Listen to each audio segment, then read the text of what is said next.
我爸送了我一套80年代的房子，但是我一点都不开心啊！说实话，一进门我就已经有点想落荒而逃了。这个房子给到我的惊喜不仅是老婆走，就说客厅这个毫无用处的楼梯到底是干嘛的？谁能来回答我一下？好在这个阳台真的还是挺大的，给了我改房的动力。在我参观卧室的时候，这是来当时花了1万多块钱老家去。这个过来1万。就说当年买柜子需要1万，那现如今改造这个厕所得花多少钱啊？说实话，看完厕所再来看厨房，已经没有冲击力了。不过值得开心的是，这个窗户的风景是真的好。看完风景，再来看看这个抽油烟机。第3天我就把它抬了。为了快速的理清头绪，我找了好朋友过来帮我量房。好朋友画设地图的时候，我订的门送到了，熟练裁除，熟练安装，一气呵成。联系了师傅，让他们第2天就可以开始动工了。仅花了1天时间，裁除了吊顶、老旧门窗以及想要打通的墙面。拆除这个暗楼的时候，还翻出了很多我小时候的东西，还有我爸爸珍藏的小人书，可以说是回忆满满了。哐哐一顿敲后，楼下已经被我的建筑垃圾堆满了。打算把原先这个门洞给封起来，做一个入户玄关，然后把这个不知道是干嘛的楼梯拆除掉，打通了墙面就可以做一个法式双开门。阳台这里我想做一个推拉折叠的窗户，主卧弄一个圆形拱门的洞穴床，这样独居就会很有安全感。外面这间我要在这做一个 L 型的书桌，这边做一个满墙的衣柜，放下我所有的衣服。至于这个厨房，我打算把这里做成一个咖啡吧以及休闲区，坐在这个地方喝茶，感觉还是挺开心的。厕所打算把洗手池给做出来，这里隔开，做出干湿分离的效果。表弟站着在，真的可以放下2个他。家里的水管已经重新铺好了，当然所有的电线也已经全部预埋完了，还有厕所和主卧的窗户也全部重新安装了框架。为了进和铺地面和上墙的瓷砖，师傅第2天就过来在背面刷了底胶，可是意外就这么来了。当师傅贴完第8块砖时，突然收到消息要被口罩住了。今天来对这个楼梯下手了，看了你们的评论，很多人对这个楼梯特别感兴趣，都在猜测这个楼梯是干嘛的，能上去吗？今天就来回答你们吧。这个楼梯之前是可以上去的，因为我们住的是顶楼，所以在天花板上开了个门洞，楼上就成了一个空中花园。以前爷爷奶奶有时候会拿个小板凳上去晒太阳喝茶，后来因为爷爷奶奶搬了新家，搬走的时候房子里还是有很多家居的，以及怕一些不安全的因素，所以就把这里给封起来了。我也有想过再把楼顶打开做一个阳光房，但是怕被投诉，所以就打消了念头。我们一起来看看拆楼梯的全过程吧，就当做一个留念啦。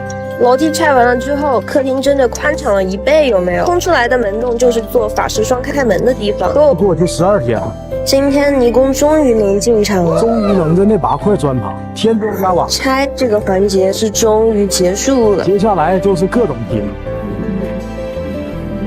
对，我就琢磨着自己也上手吧。我打算用废弃的瓷砖把次卧飘窗延伸出去的那一部分给贴起来，感觉自己监工了这么多天，多多少少也应该学到了一些经验。然而在我贴到最后1块砖的时候，师傅说我的砖根本就没有切割好，于是帮我重新切了3块。估计师傅看我用手锤像个傻子一样，又给我整了一个锤子让我锤。铺完了之后效果还是挺不错的。等水泥好了再做个美缝吧。然而我并没有停止作妖，我又在一堆废弃砖块里挑了1块做入户门牌，上下比对了一下，决定就是它了。但是因为形状不一样，所以只能现场改思路了。闺蜜说就这样简约的挺好，简约就简约吧。但是问题又来了，光上饭。你要那个师傅帮你贴一下，懂吗？这个罗马粘上去。师傅说最好是用胶，但是现在没有胶，那就先用水泥吧。和贴其他地方一样，也是锤。我在这边折腾也并没有影响师傅的速度。今天把阳台和厕所的砖全部都已经贴完了，贴完了之后瞬间有那味儿了，有没有？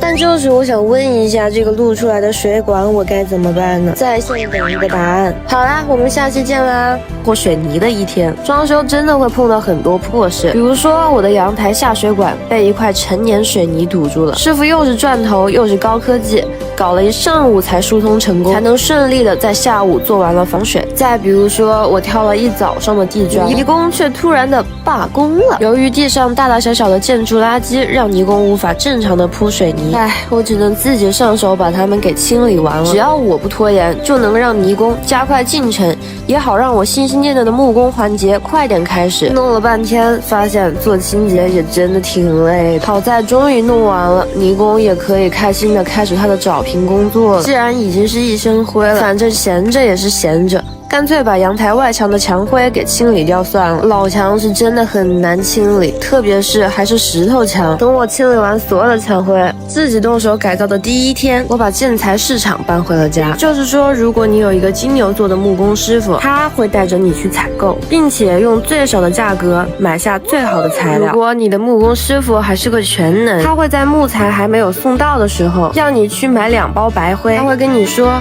反正等着也是等着，还不如帮你把阳台墙面给找平了。如果你跟我一样是一个白羊座，那你会在木工去做事的时候，自己就能把阳台需要刷墙固的地方给通通刷掉。虽然可能是第一次刷，但是秉着慢工出细活的原理，也能把这项工作好好的给完成。赚了罢了，就我一个刷墙固的时间，我的木工师傅和他的小伙伴把次卧吊顶的框架已经全部弄出来了。第二天，师傅过来把主卧的窗帘盒弄好之后，按照到时候洞穴床的宽度也做好了吊顶，随着石膏板往上一盖，真的不得不感慨木工的速度。对了，如果你也是正在装修的朋友，这种吸尘器一定不要买，它搬上楼。看到木工已经把床的框架弄出来了，我的活力值瞬间回来了。在距离上一次被关之前，家里的吊顶就已经全部弄完了。我需要吊顶的地方只有主卧、次卧以及入户的地方。今天我的任务就是在刷墙固之前，把墙上的灰尘弄干净。买的还是这种生熟干，真的为我省了不少力气，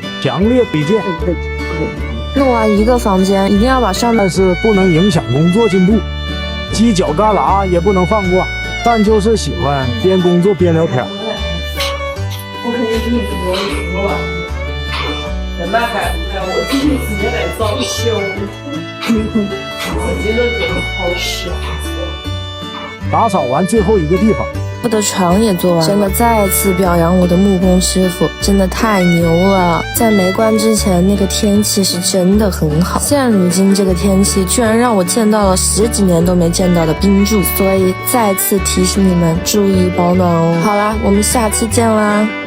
不知不觉改造这个破房子都已经1个月了，我的泥工被封了20天，今天终于出来把厕所的地砖铺了，我的厕所也终于是完整了。趁着木工今天休息半天时间，我赶紧过来把墙固给刷了。之前买了墙固，但是一直没有刷，因为木工没有完全退场，灰尘很大。在我刷墙固之前，又用鸡毛掸子把墙面的灰尘清理了一下。之前刷阳台的时候，觉得刷墙固真的其实还好，但是毕竟阳台相比房间的面积是真的很小了，现在刷整屋的墙固，那真的是苦不堪言的累。累到什么程度呢？就像你被别人胖揍了一顿，或者说你听一下我现在的声音就知道我真的很疲惫。但是累归累，还是一鼓作气的把家里的墙固都给刷完了。可是这个天花板我就真的无能为力了，因为层高太高了，我根本就够不着，还是等后期油工师傅过来吧，给你们看一下我的劳动成果吧。看到这边还有很多多余的石膏板，加上正好下午的时候木工过来了，我问他能跟我做一个这样的壁炉吗？师傅拿着图片研究了一下，就开始工作了。只是怎么说呢，师傅做着做着，